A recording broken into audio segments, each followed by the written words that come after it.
People dead in those massive wildfires hitting the island of Maui. That number expected to grow as several people are still missing. It's those strong winds that have made rescue efforts nearly impossible. Meteorologist Amber Wheeler is here to explain what's been fueling those fires and when the winds may let up. Hundreds of families have been displaced by out-of-control wildfires in Hawaii. They are being fanned by winds created from features that may not be that obvious. While it's been quiet in the tropical Atlantic, the Pacific has been very busy lately. Hurricane Dora originated off the coast of Mexico at the end of July and is now a major hurricane that sits almost 800 miles to the southwest of Hawaii.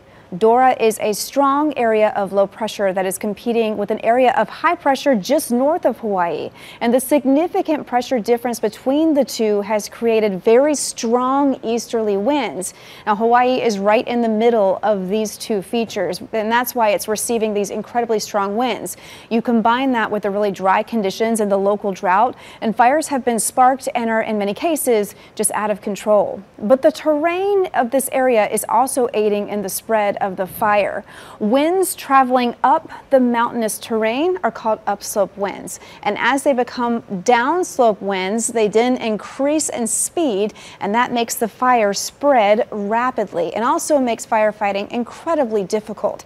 Now, sustained wind speeds here have been over 30 miles per hour with gusts up to 45. The entire chain of Hawaii is under a red flag warning until at least this evening, and that's when Dora and the high pressure system will start to move to the west, further away from Hawaii, and that will slowly relax the wind.